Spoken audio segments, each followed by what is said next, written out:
Hey everyone, and welcome. Today we're going to tackle something that's absolutely essential for any real English conversation. Asking questions with am, is, and are. This is how you really start to connect with people. So let's just dive right in. That's the whole point, isn't it? It's not just about knowing grammar rules. It's about actually using them to talk to people. And asking questions, that is the key that unlocks a real back and forth chat. It shows you're actually listening, you're engaged, and you're interested. All right, so we're going to start with the easiest and probably the most common type of question out there. The name kind of gives it away. The answer is usually just a simple yes or no. And the secret to making them? It's ridiculously simple. And that's it. That's the whole magic trick right there. You just take a regular sentence, a statement, and you flip the first two parts. So instead of subject then verb, you go verb then subject. Let's actually see what that looks like. You can really see that flip we're talking about here. A simple statement like he is home, just by inverting it, becomes the question, is he home? Same thing with you are happy. That becomes, are you happy? It's such a simple little switch, but wow, is it powerful. And here's how it would actually sound in a conversation. You could say something nice, a compliment, like, your shoes are nice. And then you use our little trick to ask a follow-up. Are they new? See? It's friendly, it's supernatural, and it's just a perfect way to invite someone to talk back. Okay, so yes-no questions are great. But what if yes or no isn't enough? What if you actually need more information? Well, for that, we're going to need a different set of tools. And these are the W words. You should think of these as your information-gathering superpowers. If you need to know about a place, you grab where. For things or info, you use what. For people, it's who. If you're curious about a reason, you use why. And to find out the way something is, you use that special one, how. And here's a little thing to help you remember. Even though it doesn't start with a WH, how is absolutely part of the WH question family. It just likes to be a little different, you know? In building these questions is just as easy. It's a simple three-step recipe. Step 1, you start with your W word, like where or what.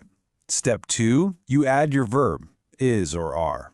And step 3, you add the person or thing you're asking about, the subject. Let's put that recipe to work. So where is our which word? Is our verb, and your mother is the subject. Where is your mother? Boom. Perfect. And it also works with phrases like how old. The structure is exactly the same. How old goes first, then the verb is, then the subject Joe. How old is Joe? See? That formula is so reliable. Now, asking the questions is only one side of the coin. You got to know how to respond too, to keep that conversation flowing smoothly. And in English, we love to use short, simple, efficient answers. This one is so important if you want to sound natural. If somebody asks you, are you tired? You don't really need to say the whole thing, yes, I am tired. Just, yes, I am. It's faster, it's polite, and it's exactly what native speakers do. And take a look at the contractions for the negative answers, like I'm not and he isn't. That's key.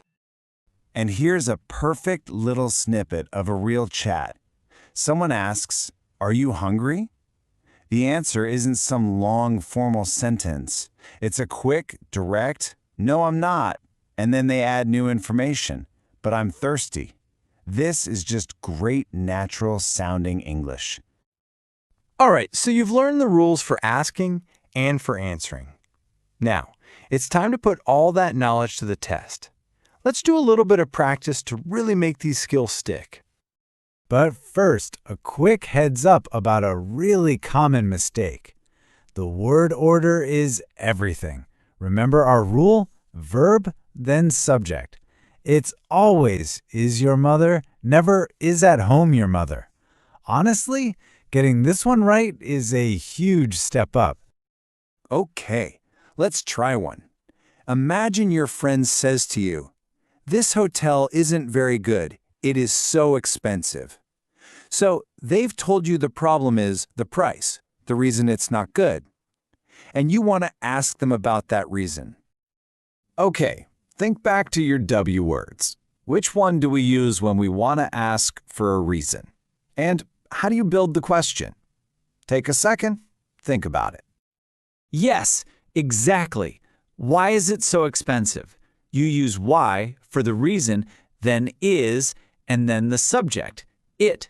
You've just made a perfect why question. Awesome job. Okay, let's switch roles now. You're the one being asked the question this time. It's a simple yes-no question. And let's say for this, the answer is yes. So remember the rule for short answers. You don't need to say the whole sentence back. What's the short, simple, and totally correct way to say yes here? That's it. Yes, I am.